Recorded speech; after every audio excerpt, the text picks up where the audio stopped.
정말 손꼽아 기다리던 휴가였습니다. 신혼여행 이후 회사 일이 바쁘다 보니 아내랑 제대로 된 여행 한번 가기가 힘들었습니다. 결혼을 앞두고 창업했던 회사가 갑자기 매출이 오르면서 눈코 뜰 새 없이 바빠졌기 때문인데요. 그래도 아내는 불평 한마디 않고 늘 저를 지지해줬습니다. 그런 아내 덕분에 회사가 어느 정도 안정이 되면서 이번 휴가에는 꼭 유럽으로 여행을 가자고 약속했습니다. 눈에 넣어도 안 아픈 우리 딸, 나영이와 함께 말이죠. 당신 여행 때문에 무리하는 거 아니에요? 유럽은 이번에 꼭 안 가도 되니까 너무 무리하지 말아요. 무슨 소리야. 우리 신혼여행 외에는 제대로 된 여행을 가본 적이 없잖아. 여행이 뭐 중요한가요? 당신 건강이 제일 중요하죠. 어허, 내가 이번 휴가를 얼마나 기대하고 있는데. 당신하고 나영이랑 에펠탑이 보이는 근사한 곳에서 식사하려고 레스토랑도 미리 예약해뒀는걸. 에펠탑? 아빠, 나 그거 뭔지 알아. 그거 프랑스에 있는 거 맞지? 오, 우리 나영이 그걸 어떻게 알았을까? 나 유치원에서 배웠어. 미국에 있는 건 자유의 여신상, 프랑스에 있는 건 에펠탑. 이야, 우리 나영이 정말 똑똑한데. 아빠하고 엄마하고 나영이 프랑스 가서 에펠탑도 보고 맛있는 것도 먹고 사진도 많이 찍고 그럴까? 정말? 우와, 나 유치원 가서 친구들한테 자랑해야지. 딸 나영이만큼 사실 저의 마음도 기대감으로 부풀어 올랐습니다. 나영이와도 바쁘다는 핑계로 함께 있는 시간을 많이 가지지 못했었거든요. 그래서 그동안 못해준 거 다 해주리라 이런 마음도 먹었었습니다. 대신 회사는 제가 2주간 자리를 비워도 일에 차질이 없도록 만반의 준비를 해두었죠. 혹시나 급한 일이 생기면 제가 해외에서 바로 처리할 수 있도록 대비도 해두었습니다. 그렇게 설레는 마음으로 출발 전날 일찍 잠이 들었는데요. 밤 12시가 조금 넘은 시각에 공장장으로부터 다급한 전화가 걸려왔습니다. 사장님, 큰일 났어요. 큰일이라뇨? 무슨 사고라도 생겼습니까? 공장에 불이 나서 소방차에다 경찰까지 오고 지금 난리가 났어요. 네? 뭐라고요? 불이 났다고요? 저는 얼른 옷을 챙겨 입고 다급하게 집을 나섰습니다. 걱정하는 아내에게 별일 아닐 거라며 안심을 시키고 말이죠. 다행스럽게도 제가 도착했을 때는 불길이 이미 잡혀 있더군요. 화재를 일찍 발견해서 빨리 진화했던 덕분이라고 합니다. 공장 안 자재의 일부만 탔을 뿐 크게 번지지는 않았던 것이죠. 늦은 시간이라 다친 사람도 없었습니다. 그래도 사장인 제가 사고 수습을 해야 해서 저는 예정대로 비행기를 탈 수가 없었습니다. 그런데 큰 사고가 아니라서 하루 이틀이면 수습이 되겠더라고요. 그래서 망설이는 아내를 설득해 나영이와 함께 먼저 출발을 하도록 했습니다. 아니, 나영이랑 둘이 예정대로 출발하라뇨. 회사에서 사고가 났는데 어떻게 여행을 가요? 여행 취소할 만큼 큰 사고 아니야. 그러니까 당신 걱정하지 말고 나영이랑 먼저 출발해. 그래도 우리가 옆에 있어야죠.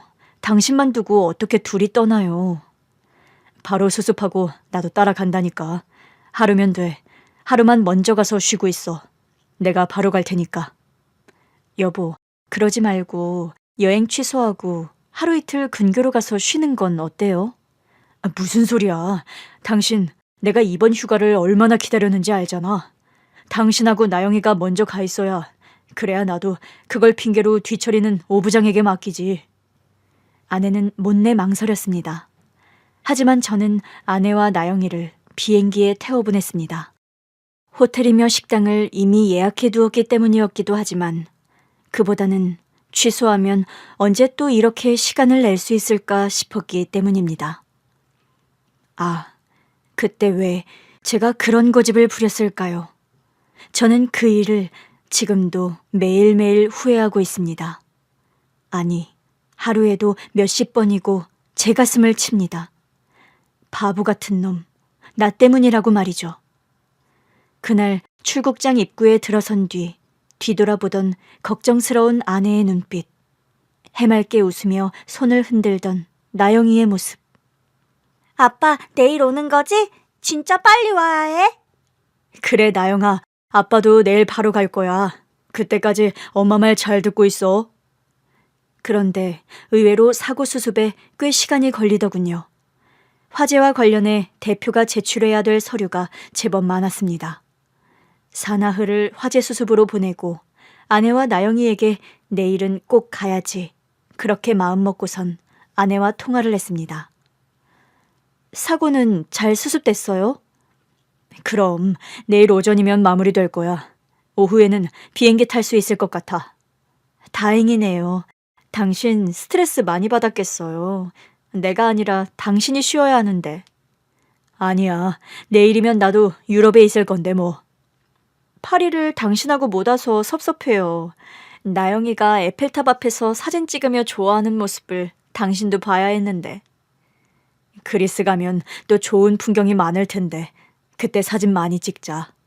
그리스로 출발하는 비행기가 몇 시라고 했어? 여기 시간으로 오후 2시예요. 그럼 한국 시간으로는 저녁 9시인가? 파리에서 아테네까지 비행 시간이 얼마나 되지? 3시간 좀 넘더라고요.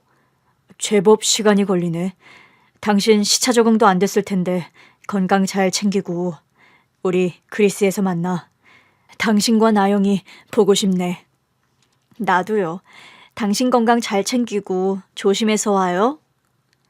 그것이 아내와의 마지막 통화가 되리라고 그때는 감히 짐작이나 할 수 있었겠습니까? 내일이면 나도 그리스행 비행기 안에 몸을 싣고 있을 거라고만 생각했습니다. 그런데 그날 밤 회사에서 집으로 돌아와 TV를 켜는 순간 저는 그대로 얼어붙고 말았습니다. TV에서는 파리에서 아테네로 향하던 비행기가 추락했다는 뉴스가 흘러나오더군요. 저는 떨리는 마음으로 아내에게 전화를 걸었습니다. 전화기가 꺼져 있더군요. 그때부터 미친 듯이 항공사며 여행사, 방송국에까지 전화를 했습니다. 설마 아닐 거야. 그럴 리가 없어. 오전에 아내랑 통화도 했는걸. 그럴 리가 없다니까. 하지만 저의 간절한 바람과는 달리 불길한 예감은 적중했고 그 사고로 저는 사랑하는 아내와 토끼 같은 딸 나영이를 한날 한시에 잃고 말았습니다. 아이고, 아이고, 이게 왜 날벼락이야. 우리 딸, 우리 나영이 불쌍해서 어쩌나. 장씨가 어떻게 이런 일이 있을 수가 있냐. 내가 너한테 뭐라고 위로의 말을 해야 할지 모르겠다. 아이고, 내가 죄가 많아서 그래. 자식 먼저 앞세우고. 아이고, 우리 정서방 불쌍해서 어쩌나. 아이고. 그리고 그날부터 제 삶의 시계는 완전히 멈춰버렸습니다. 아침이 와도 한낮이 되어도 제게 세상은 온통 어둠일 뿐이었습니다. 아내와 나영이가 없는 세상은 제게 그 어떤 의미도 없었으니까요. 장씨가 그래도 산 사람은 살아야지. 이렇게 매일 술만 마시다가는 너 큰일 난다고. 그래? 그럼 좋지. 은주도 없고 나영이도 없는데 나만 살아서 뭘 해. 장씨가 무슨 그런 말을 하고 그래. 너 이렇게 사는 거 알면 재수씨가 제대로 눈이나 감겠어? 지금 은주 얘기하는 거야? 아, 그래. 그날 은주가 그렇게 가기 싫다고 했는데 다 내 잘못이야. 나 때문에 그렇게 된 거라고. 야, 너 자꾸 그런 말 할래? 사고가 날 줄 네가 알았냐고. 제발 그만하고 정신 좀 차려라 임마. 정신 차리라고? 그래, 정신 차리면 은주랑 나영이가 살아서 돌아오냐? 에휴, 장씨가 너답지 않게 왜 그렇게 억지만 부리고 그러냐? 나다운 게 뭔데? 왜 한심하냐? 그런 말이 어딨냐. 재수 씨나 나영이가 지금 네 꼴 보면 뭐라고 하겠냐? 죽었는데 어떻게 하냐고. 다 필요 없어. 그러니까 나 좀 내버려둬. 제발 그냥 내버려두라고. 아내와 나영이를 떠나보낸 뒤 저는 거의 1년을 술에 절어 살았습니다. 회사 일은 대충대충 때우다시피 했죠. 일이 손에 잡힐 리가 없지 않습니까? 그리고 밤이면 집에서 혼자 술을 마시다 취해서 잠이 들고는 했습니다. 아내와 나영이가 없는 텅 빈 집에서 맨정신으로 잠들기가 힘들더군요. 그럼에도 이사를 가지 않은 건 그나마 그 집에 남아있는 아내와 나영이의 채취를 느끼고 싶었기 때문입니다. 그렇게 하루하루를 죽지 못해 살아가던 어느 날이었습니다. 감기 때문인지 컨디션이 많이 안 좋아서 조퇴하고 집으로 오던 날이었는데요. 아파트 입구 유치원 마당에서 친구들과 놀고 있는 나영이를 본 겁니다. 저는 너무 놀라 차를 세우고 곧장 유치원 안으로 뛰어들어갔죠. 나영아, 우리 나영이 맞지? 아저씨 누구세요? 나영, 나영이가 아니구나. 나영이가 누군데요? 미안, 아저씨가 잘못 봤네. 괜찮아요. 근데 아저씨 지금 우는 거예요? 아니, 그게 우는 게 아니고 눈에 뭐가 들어가서 그래. 눈에 뭐가 들어가서 아파요? 제가 호호해 줄까요? 아니, 이젠 괜찮아졌네.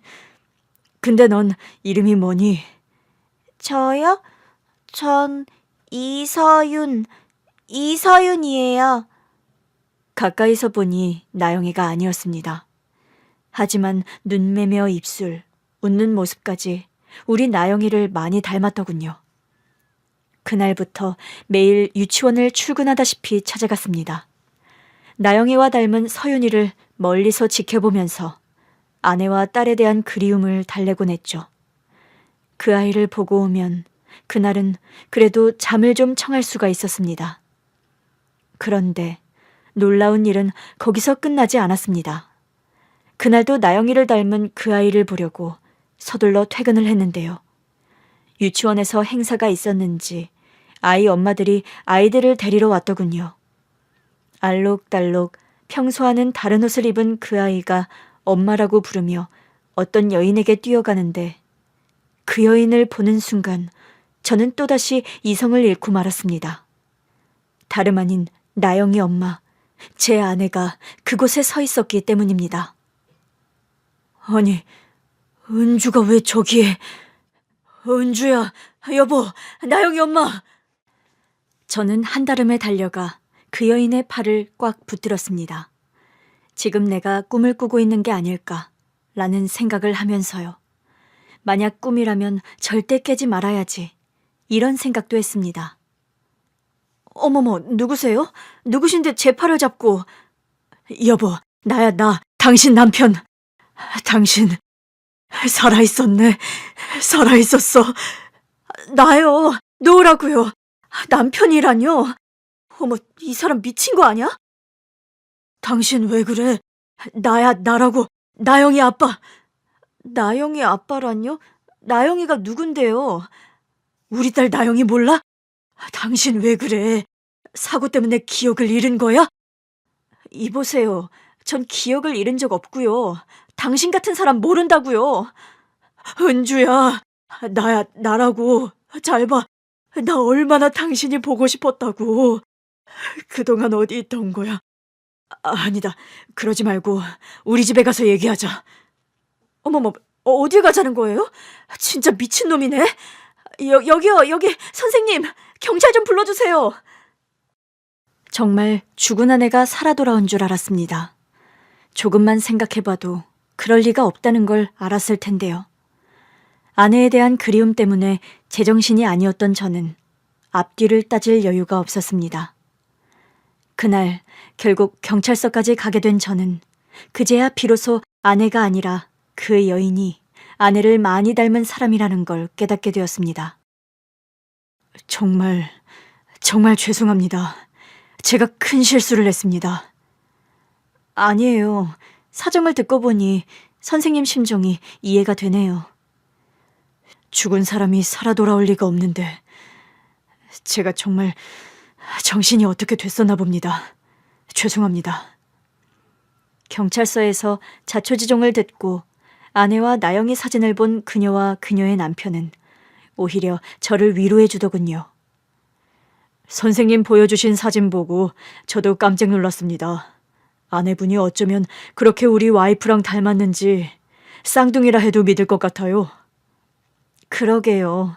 세상에 도플갱어처럼 나를 꼭 닮은 사람이 있다더니 정말이었나 봐요. 따님도 웃는 모습이 우리 서윤이랑 많이 닮았어요. 그치? 이거 선생님과 저희가 보통 인연이 아닌 것 같습니다. 네, 그렇게 이해해 주시니 정말 감사합니다.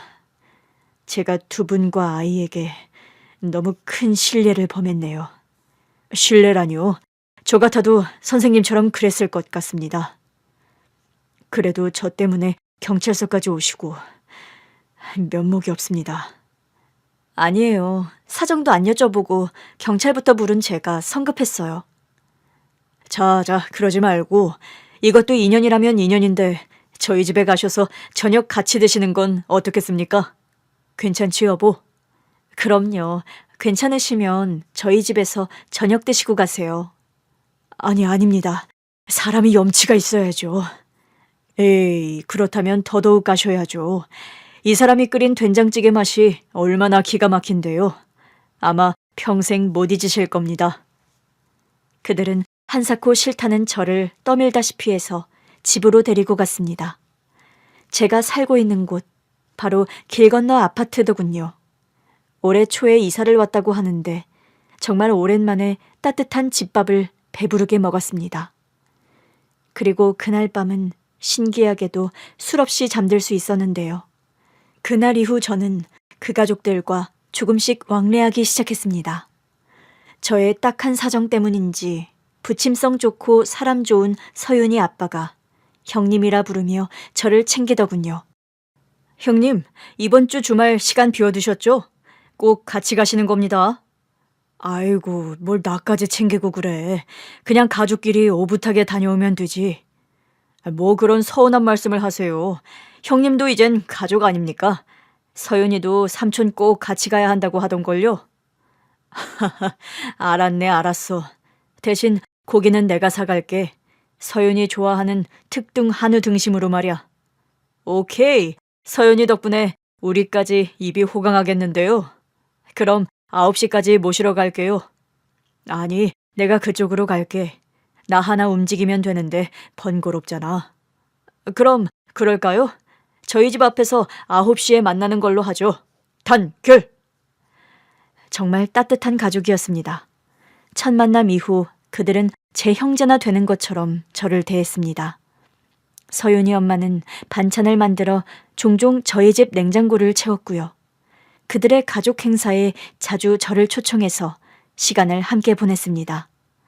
그들의 따뜻함 때문인지 저도 가끔씩은 슬픔에서 빠져나와지더군요. 하늘도 보이고 햇살도 느껴지고 슬픔으로 얼어붙어 있던 제 마음이 조금씩 녹아가고 있었던 것 같습니다. 형님, 제 말대로 캠핑 나오길 잘하셨죠? 가을은 이렇게 자연 속에서 누려야 제맛 아니겠습니까? 맞아요, 아주버님. 저희랑 한 번씩 바람 쐬러 나오고 그러세요. 저야 좋지만 가족들끼리 시간을 보내는데 불청객이 끼어서. 어머, 불청객이라니요? 우리 서윤이가 아주버님을 얼마나 좋아하는데요. 맞습니다. 저도 그렇고 이 사람도 그렇고 외동으로 자란 탓에 형님이 거저 생겨 얼마나 좋은지 모릅니다. 그러니까 그런 말씀 하지 마세요. 서윤이 엄마는 아예 저를 아주버님이라 부르며 가족이라 여기는 것 같았습니다. 물론 서윤이도 삼촌이라 부르며 저를 따랐고요. 사실 아내는 어릴 때 입양됐습니다. 5살에 입양됐다고 하는데 어릴 때라 잘 기억은 나지 않는다고 하더라고요. 그래? 그럼 친부모님은 돌아가신 건가? 그게 정확하지는 않은데 미아로 고아원에 맡겨졌다고 해요. 미아였다면 부모님이 살아계실 수도 있겠는데 친부모님은 찾아봤고 그게 좀 망설여지나 봐요. 혹시 일부러 자신을 버린 거면 어떻게 하나 이런 걱정을 하더라고요. 그럴 수도 있겠어. 그래도 확인을 해보는 게 낫지 않을까? 요즘은 유전자 등록을 해서 많이들 친부모를 찾는다고 하던데. 안 그래도 제가 그 얘기를 했죠. 자네답지 않게 웬 한숨이야. 왜, 유전자 등록은 안 내킨다고 그래? 네, 같은 말이에요. 친부모님이 일부러 등록하지 않고 있을 수도 있다고요. 버려진 걸 확인하는 게 무섭다네요. 그 반대일 수도 있잖은가. 애타게 재수 씨를 찾고 있을 수도 있을 텐데. 저도 그 얘기를 했죠. 그래도 쉽게 결심이 서질 않나 봐요. 그래, 쉬운 일은 아니지. 재수 씨가 마음을 결정할 때까지 기다려줘야겠어. 저도 그렇게 생각하고 있어요. 뭐니 뭐니 해도 본인이 가장 힘들지 않겠어요? 그렇지. 해마다 이맘때가 되면 지원이가 좀 힘들어 하더라고요. 정확하게 기억은 안 나지만 자신이 버려진 게 이맘때쯤이었던 것 같다고 하면서요.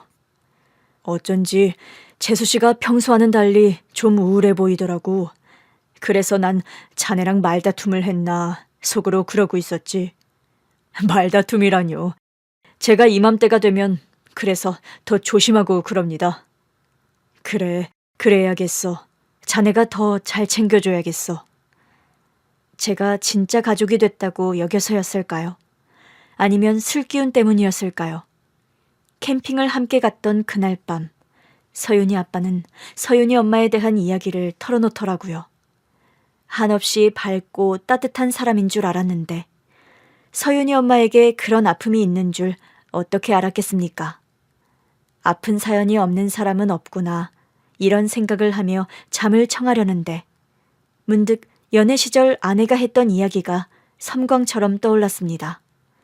까마득하게 잊어버리고 있었던 일이었는데 말이죠. 나 사실 여동생이 한 명 있었어요. 연년생, 바로 1살 아래였는데. 그래? 그럼 그 여동생은 어떻게 됐어? 오빠랑 둘이라고 했잖아. 나 5살 때였는데 그날 엄마하고 다 같이 놀이공원에 갔었거든요. 그때 잃어버렸어요. 놀이공원에서 동생을 잃어버렸다고? 네, 분명히 오빠랑 나랑 동생이랑 이렇게 셋이서 회전목마를 탔는데 나중에 내리고 보니까 그게 글쎄 동생이 없어졌더라고요. 그래서? 엄마가 울면서 찾아다니고 방송도 하고 그랬는데 결국 못 찾았어요. 저런 부모님 상심이 크셨겠네. 은주 씨나 오빠도 놀래고. 놀란 것뿐이겠어요. 아빠 엄마는 몇 년을 미친 듯이 동생 찾아다니고 저도 그렇고 오빠도 많이 울었어요. 아이고, 자식 잃어버린 마음이 오죽하셨겠어. 은주 씨에게도 그런 아픔이 다 있었구나. 그 이후 우리 가족은 절대 놀이공원 안 가잖아요. 그리고 동생 이야기는 우리 집에서 금기어가 됐어요. 언제부턴가 은하 이야기는 누구도 꺼내지 않게 됐죠. 은하? 네, 잃어버린 제 동생 이름이 은하거든요. 평소답지 않게 술에 취한 어느 날 아내가 비밀이라며 털어놓았던 처갓집의 아픈 사연이었습니다. 아내의 당부이기도 했고요. 그날 잃어버린 동생 이야기를 하던 그녀의 표정이 너무 슬퍼서 그 이후 저 역시 그 이야기를 입 밖으로 꺼내지 않았습니다. 그러면서 정말 까마득하게 잊고 살았는데 서윤이 아빠 이야기를 들은 후 아내의 잃어버린 동생 이야기가 갑자기 생각이 난 겁니다. 혹시 서윤이 엄마가 아내의 잃어버린 동생이 아닐까? 그런 생각이 들자 가슴이 두방망이질 치듯 뛰기 시작했습니다. 서윤이 엄마가 아내를 닮은 것도 서윤이가 나영이를 닮은 것도 모두 설명이 되는 가정이었습니다. 만약 서윤이 엄마가 아내의 잃어버린 동생이라면 아니지. 당장 장모님께 확인을 해야 해. 거의 뜬 눈으로 밤을 새다시피 한 저는 날이 밝자마자 장모님께 전화를 드렸습니다. 이른 시간이었지만 더 이상 지체할 수가 없었죠. 장서방, 이른 아침부터 무슨 일인가? 뭐 안 좋은 일이 있는 건 아니지? 장모님 역시 아내와 나영이를 잃은 후 힘든 시간을 보내고 계셨습니다. 왜 아니겠습니까? 자식을 먼저 보냈는데요. 힘없이 전화를 받으시는 장모님 목소리를 듣자 그동안 내 아픔만 생각하느라 장모님께 소홀했다는 자책감이 들었습니다. 그럼요, 장모님. 일이 있어서가 아니고 제가 장모님 뵙고 꼭 드리고 싶은 말씀이 있어서요. 할 말이 있다니 갑자기 그게 무슨 소리야? 나쁜 일은 아니니 걱정 마시고요. 지금 제가 바로 찾아뵙도록 하겠습니다. 장모님과 통화를 하며 직접 얼굴을 보고 확인을 하는 게 낫겠다 싶었습니다. 그래서 바로 장모님 댁으로 달려갔죠. 그리고는 장모님이 간직하고 계셨던 사진을 확인했는데요. 4살 때 사진이라 정확하지는 않았지만 눈매가 영락없는 서윤이 엄마였습니다. 아이고, 이게 꿈이야 생시야. 은하를 찾았다고? 정말 은하가 맞나? 정서방, 이게 꿈은 아니지? 장모님, 아직 정확한 건 아니고요. 유전자 검사를 해봐야 합니다. 근데 은주랑 쌍둥이처럼 닮은 걸 보면 그래. 어릴 때부터 둘이 정말 많이 닮았었어. 은주랑 은하랑 둘을 같이 데리고 나가면 사람들이 쌍둥이냐고 물을 정도였다니까. 네, 저도 처음에는 나영이 엄마라고 착각했었어요. 어쩌면 그렇게 둘이 닮았는지. 정말인가? 그럼 은하가 틀림없는데 거기가 어딘가. 정서방, 당장 가서 확인해 보세. 내가 엄마인데 딸을 몰라보겠나? 내가 보면 금방 알아볼 수 있다고. 네, 장모님, 제가 그쪽에도 얘기를 해놓았어요. 그래. 그럼 지금 만날 수 있단 말이지? 아이고 세상에, 우리 은하를 찾다니. 하나님, 부처님, 감사합니다. 정말 드라마 같은 이야기였습니다. 잃어버린 딸을 30여 년 만에 드라마처럼 만나다니요. 장모님은 서윤이 엄마를 만나자마자 얼싸안고 눈물부터 펑펑 흘리셨습니다. 아이고 은하야, 내가 너를 이렇게 만나다니. 내가 이제 죽어도 여한이 없다. 엄마? 그래. 내가 네 엄마다. 우리 딸. 영감, 그렇게도 가슴 아파하더니 우리 막내 만났어요. 당신 하늘나라에서도 우리 은하 보고 있죠? 유전자 감식 결과도 틀림이 없었습니다. 서윤이 엄마가 바로 아내의 잃어버린 동생 은하였던 거죠. 장모님은 결과지를 받아들고선 또 눈물을 쏟으셨습니다. 내가 은하 너 잃고 은주까지 먼저 보내고 나같이 팔자 센 사람이 또 있을까 했다. 그런데 이렇게 좋은 날이 오다니. 은하야. 장모님, 좋은 날이라면서 왜 자꾸 우세요? 내가 좋아서 그래, 좋아서. 오늘같이 기쁜 날이 올 줄 내가 짐작이나 했겠나? 설마 이거 꿈은 아니지, 정서방? 그럼요, 장모님. 어디 딸만 찾았나요? 듬직한 사위에다 손녀까지 덤으로 얻으셨잖아요. 장모님, 이제 꽃길만 남으신 겁니다. 맞습니다, 장모님.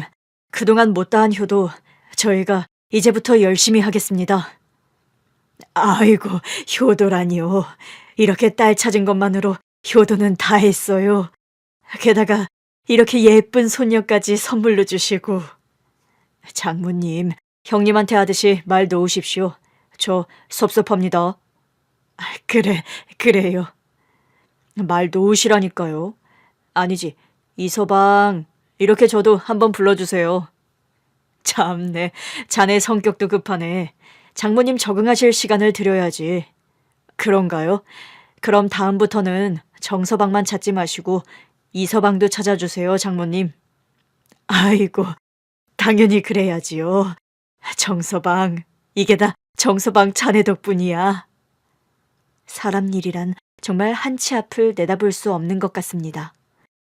아내를 잃고 시름에 겨운 날들을 보내던 장모님께서 죽었다고 여기며 가슴에 묻었던 막내딸을 찾았으니까요. 저에게는 그것이 마치 죽은 아내의 선물처럼 여겨졌습니다. 장모님께도 저에게도 너무 슬퍼하지 말고 힘을 내라며 보낸 선물 말입니다. 그래서 그날 저는 아내와 나영이를 찾아갔습니다. 아내가 좋아하던 들국화를 사들고 말이죠. 은주야, 잃어버린 당신 동생 찾았어. 장모님이 얼마나 좋아하셨는지 당신도 봤지? 고마워. 난 당신 동생 가족이 마치 당신이 보낸 선물 같아. 꽃을 아내 사진 옆에 두고 납골당을 나오는데 그날은 왠지 이전만큼 마음이 서글프지만은 않더군요.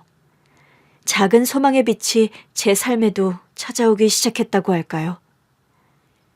형부, 그러지 말고 상담 한번 받아보세요. 상담이라니, 나 부담스러워. 형님, 은근히 보수적이시네요. 정신적으로 문제가 있어야만 상담받는 게 아니라고요. 맞아요. 언니랑 나영이 잃고 상실감이 크시잖아요. 그걸 다 털어놓아야 마음도 건강을 되찾는 거라고요. 두 사람 갑자기 왜 그래? 내 마음이 지금 병들어 있다는 거야? 아이 참, 그런 뜻이 아니잖아요, 형부. 서윤이 엄마가 친엄마를 찾은 뒤 가장 먼저 한 일은 서열 정리였습니다. 그녀는 아주버님 대신 저를 형부라고 불렀고요. 서윤이한테는 이모부가 됐습니다. 물론 촌수가 뭔지 헷갈려 하는 서윤이는 삼촌과 이모부를 번갈아가며 불렀지만 말입니다.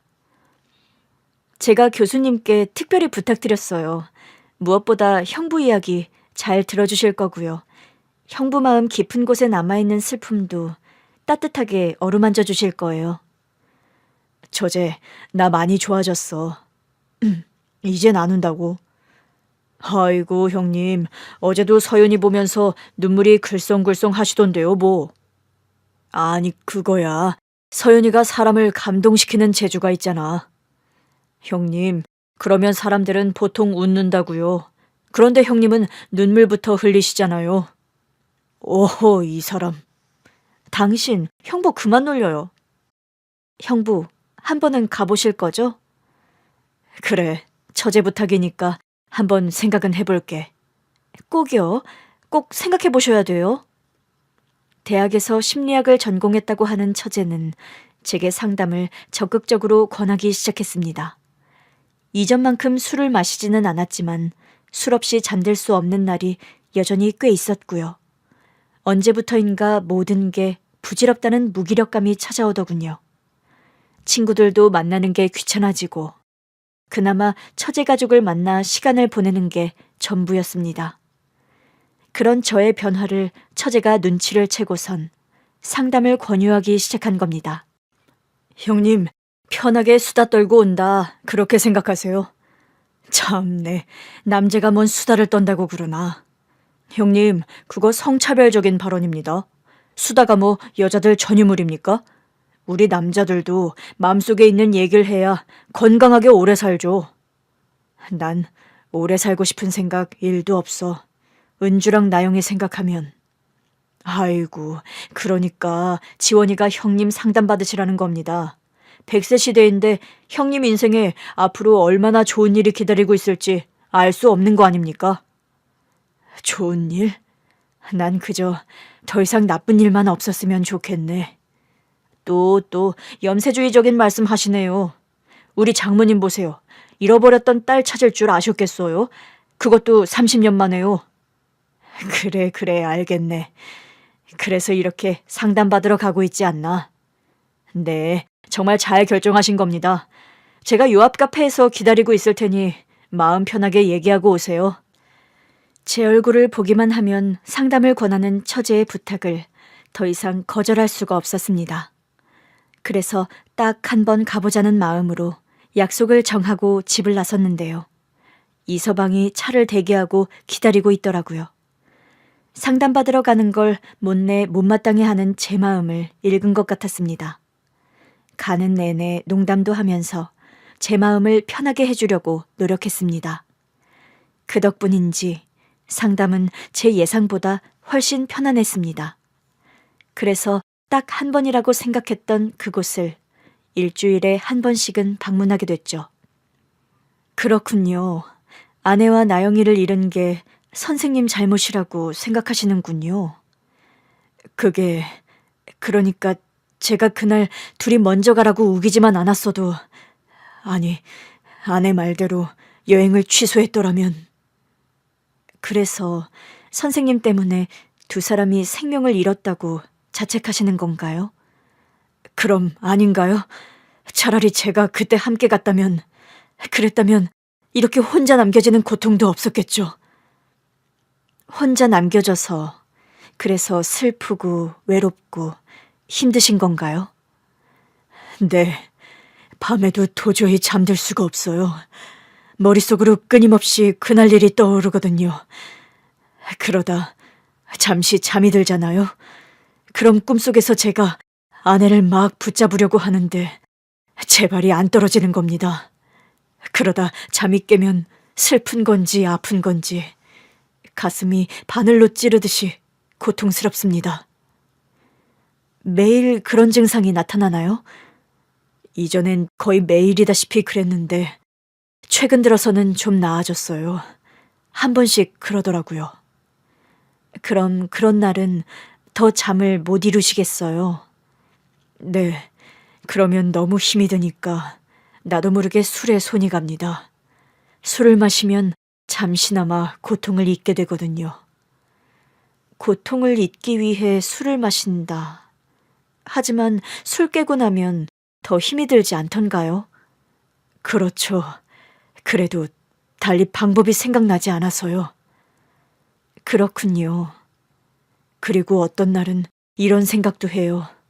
그날 공장에 불만 안 났어도 아내와 나영이가 그렇게 되지 않았을 텐데. 혹시 불이 난 것도 선생님 잘못이라고 생각하시나요? 내가 책임자인데. 아니지. 불은 내 책임이 아니야. 내 잘못이 아니라고. 맞습니다. 선생님 잘못이 아닙니다. 모든 짐을 선생님이 지려고 하지 마세요. 그래도 나 때문에 아내가, 나 때문에 우리 나영이가. 그래요. 슬프면 마음껏 우세요. 우리는 슬플 때 울어야 돼요. 울지 못하면 그게 마음속에서 깊은 늪이 되는 겁니다. 그 늪이 기쁨, 소망, 희망, 사랑, 이런 좋은 에너지들을 모두 빨아들이는 거죠. 처음에는 제 이야기가 잘 나오지 않았는데요. 상담이 진행될수록 누구에게도 털어놓지 못했던 제 마음속 이야기를 하게 되더군요. 그러면서 어떤 날은 하염없이 눈물을 흘리기도 하고 또 어떤 날은 분노를 터뜨리기도 했습니다. 왜 내게 이런 일이 일어난 겁니까? 내가 무슨 잘못을 했다고? 안 그렇습니까? 한번 말해보세요. 신이 왜 유독 나에게만 가혹한 건지 누가 속 시원하게 설명 좀 해달라고요. 그렇다고 해서 상담을 받는 시간이 마냥 편안했던 건 아닙니다. 내 속에 담아뒀던 슬픔과 분노가 터져나오면서 스스로를 주체할 수 없는 날도 있었습니다. 그런데 그럼에도 상담을 멈추지 않은 건 한 발 한 발 터널 끝을 향해 내딛고 있다는 희망 때문이었는데요. 그런 희망을 가지는 데는 처제 가족의 도움이 말할 수 없이 컸습니다. 형님, 요즘 표정이 한결 좋아지셨어요. 자주 웃기도 하시고요. 맞아요, 형부. 10년은 더 젊어 보인다니까요. 그래? 여보, 나도 상담받으러 한번 가볼까? 10년은 젊어 보인다고 하니까 형님이 갑자기 부러워지는데? 어허, 자네 손이 사람을 놀리면 쓰나. 놀리는 게 아니고요. 요즘 형님 완전 딴 사람 같습니다. 그렇지 서윤아? 이모부 정말 잘생겼지? 응, 삼촌, 아니, 이모부 멋있어. 은율이 다음으로 이모부가 최고야. 서윤이 뭐야? 아빠가 최고라더니 은율이 이모부 다음이 아빠라는 거야? 은율이? 은율이가 누군가? 참네. 요즘 애들 빨라도 너무 빠른 거 있죠? 유치원 같은 반인데 지 남자친구래요. 그래? 서윤이 벌써 남자친구가 있어? 이거 서열에 밀리지 않으려면 이모부가 분발해야겠는걸? 우리 서윤이 뭐 먹고 싶은 거 없어? 저녁에 서윤이 좋아하는 스테이크 먹으러 갈까? 우와, 정말요? 난 이모부가 최고야. 뭐야, 서윤이? 조금 전엔 은율이가 최고라더니 스테이크에 넘어간 거야? 우리 딸 그럼 곤란한데. 치, 아빠는 약속 안 지켰잖아. 저때 나랑 스테이크 먹기로 하고선 늦게 들어왔잖아. 아빠 혼자 술 이만큼 먹고서. 그거야. 아이고, 서윤이 말 틀린 거 하나 없네요. 그치? 아빠 그때 약속하고 안 지켰지, 서윤아? 맞아, 아빠 나빠. 나 오늘 삼촌, 아니, 이모부랑 스테이크 먹으러 갈 거야. 아빠는 안 데리고 갈 거야. 정말? 그럼 아빠 혼자 집에 있으라는 거야? 아빠 너무너무 슬퍼서 막 울 것 같은데. 울면 안 되는데. 그럼 아빠는 거기 가서 스테이크 먹지 말고 물만 마셔. 이모부 돈 많이 쓰면 안 되니까. 우와, 우리 서윤이 이모부 걱정도 다 해주고 이거 너무 감동인데. 그러게요. 우리 딸 다 컸네. 다 컸어. 서윤이는 부모를 닮아 참 속이 깊은 아이였습니다. 저를 아버지 못지않게 따랐는데요.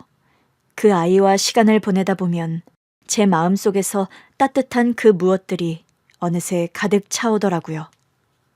그런 제 마음을 처제 부부도 눈치를 챘는지 유치원 행사가 있거나 서윤이 발표회가 있으면 꼭 저를 초청해서 자리를 함께하곤 했습니다. 처제, 서윤이는 천재인가 봐.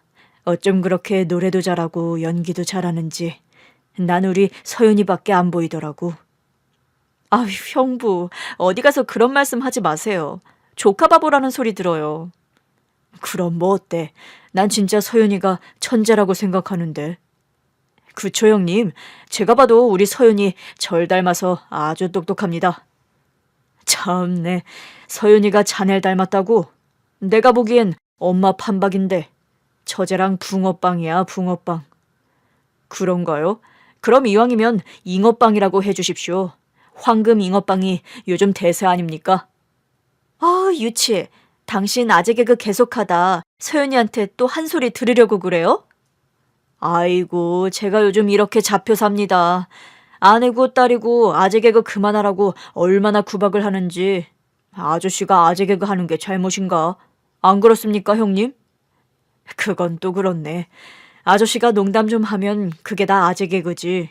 아재 개그가 별건가? 형부랑 당신 아주 호흡이 척척 맞네요. 언제 그렇게 친해졌대? 어허, 언제부터라니? 형님과 나 처음 만난 그날부터 쭉이지 않습니까? 그게 그렇게 되나? 가랑비에 옷 젖는다는 말이 있죠. 제가 바로 그랬습니다. 처제 가족들과 지내면서 제 삶이 조금씩 제자리를 찾아가기 시작했습니다. 팽개쳐두었던 회사도 다시 열정을 가지고 일하게 됐고요. 술도 줄여갔습니다. 그러면서 술 없이 잠들 수 있는 날이 점점 늘기 시작하더군요. 또 회사도 제자리를 찾으면서 다시 상승세를 타기 시작했습니다. 형님, 제 회사 앞까지 오시고 무슨 일 있으세요? 일은 무슨 일? 자네 얼굴 보고 싶어 왔지. 이야, 이거 영광입니다. 형님같이 잘 나가는 CEO가 절 다 보고 싶어 하시고 말입니다. 잘 나가기는 뭘, 이제 겨우 제자리를 다시 잡은 건데. 무슨 말씀이세요? 형님 회사 주식 지금 상승세 탔다면서 너도 나도 주식 산다고 난리던데요. 어디 내가 잘해서 그런가. 다행히 운대가 잘 맞아떨어진 거지. 형님, 운도 다 실력인 겁니다. 잘 아시면서. 자네가 늘 이렇게 지지를 해주니까 내가 이렇게 보고 싶어서 온 거지. 잘 오셨습니다. 그럼 오늘 저녁은 제가 쏘겠습니다. 모처럼 저희 둘이 오붓하게 한 잔 어떠세요? 술은 됐고 사실 나 자네한테 한 가지 부탁을 할까 하는데. 부탁이요? 뭐든지 말씀만 하십시오. 제가 할 수 있는 일이면 무조건 오케이입니다. 에휴, 이 사람아. 무슨 부탁인지 일단 들어는 봐야지. 우리가 뭐 남입니까? 형님 말씀이면 무조건 고해야죠.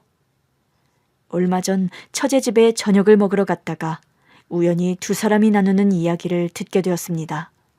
전후 사정은 자세하게 알 수 없었지만 이서방이 다니는 회사가 경영난을 겪고 있는 것 같더라고요. 여보, 회사가 지금 많이 어렵다면서. 그래서 인원을 감축한다는 소문이 있다던데 당신은 괜찮아? 아니, 당신이 어떻게 알았어? 그런 얘기를 누구한테 들은 거야? 서윤이 같은 반 친구 은율이 알지? 은율이 아빠가 당신하고 같은 회사를 다니더라고. 나도 며칠 전에 알았어. 아, 은율이 아빠가 우리 회사 사람이었구나. 은율이 엄마랑 잠시 커피를 마셨는데 남편 얘기하면서 걱정을 많이 하더라고. 난 아무것도 모르고 있었는데. 당신 그래서 얼마 전부터 잠도 제대로 못 자고 그런 거지? 아니야, 그런 거. 갱년기가 시작되는지 요즘 밤에 잠이 잘 안 오더라고. 참네. 당신 나이가 몇인데 갱년기 타령이야. 나 걱정할까봐 일부러 거짓말하는 거지? 거짓말 아닙니다, 마님. 회사 일은 당신 걱정 안 해도 돼. 나 믿지? 나 같은 능력자를 자를 수 있을 것 같아? 당신 능력이야 내가 1000번이라도 믿지. 그래도 무슨 일 있으면 꼭 나랑 의논해요. 혼자 힘들어하지 말고. 네네. 자, 찌개 식겠다. 어서 가서 밥 맛있게 먹읍시다. 오늘따라 된장찌개 냄새가 더 끝내주는걸. 하여간 당신 넉살은 당할 수가 없다니까.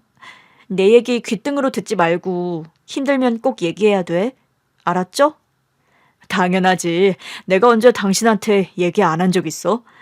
자기야, 나 배고파. 얼른 가서 밥 먹자. 뭐야, 당신? 꼭 분리할 때는 자기라고 하더라? 내가 그랬나? 화장실 가려다 우연히 엿듣게 된 대화였습니다. 최근 들어 이서방 얼굴이 좀 어둡다는 생각을 했었는데요. 둘의 대화를 들으니 저도 걱정이 되더라고요. 그래서 이서방이 다니는 회사에 대해 알아봤습니다. 처제의 말처럼 회사가 어려움에 처해 있었고 곧 인원을 대거 감축할 거라는 소문이 나돌고 있더군요. 저는 그대로 있을 수가 없었습니다. 저를 어둠 속에서 끌어내준 처제와 가족들에게 조금이나마 보답할 방법이 없을까 궁리하기 시작했습니다. 형님, 무슨 일이길래 표정이 그렇게 심각하세요? 내가 그랬나? 그게 말일세. 내년에는 우리 회사가 해외 진출을 시도해볼까 고민 중이야. 해외로요? 이야, 정말 대단하십니다. 리스크가 없는 건 아닌데 사업이라는 게 어디 안정적으로만 갈 수 있는 건 아니지 않는가? 그럼요. 100번 지당하신 말씀입니다. 게다가 형님이라면 분명 잘 해내실 겁니다. 아니야. 젖도전이라 나도 고민이 많아. 그래서 말인데, 네. 책임지고 해외 시장을 개척해줄 인재가 필요하거든. 내가 믿고 맡길 수 있는 사람 말이지. 난 이서방 자네가 맡아주면 좋겠는데.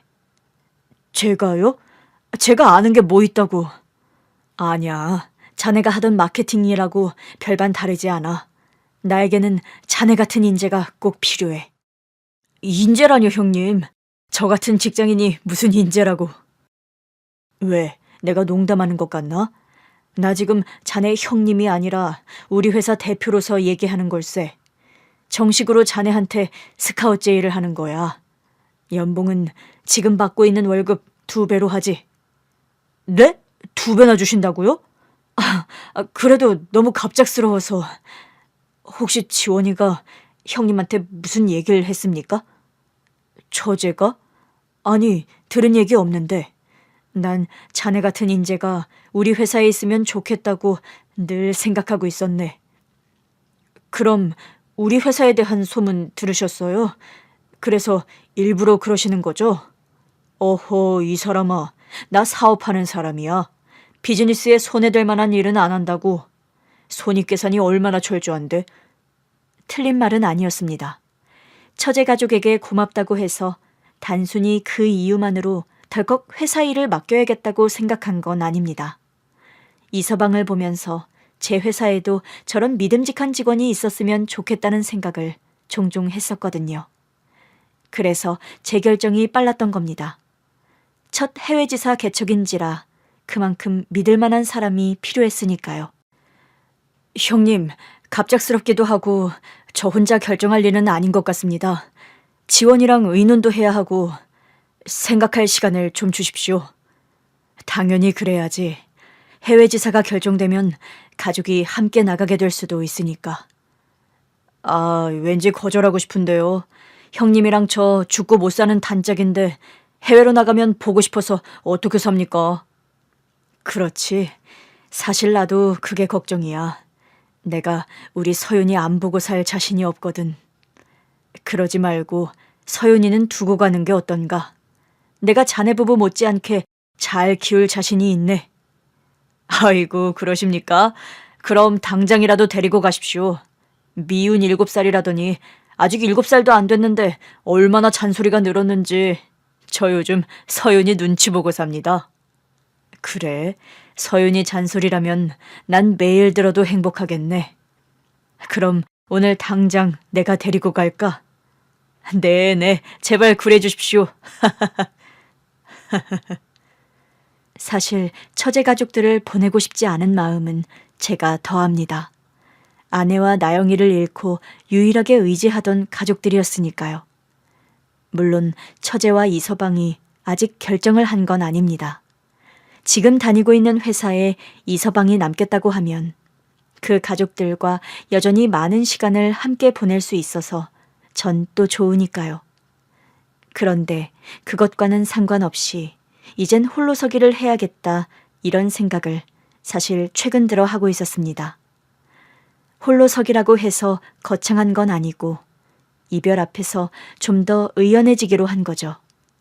만남이 있으면 헤어짐도 있고 반대로 헤어짐이 있어야 또 반가운 만남이 있는 거 아니겠습니까?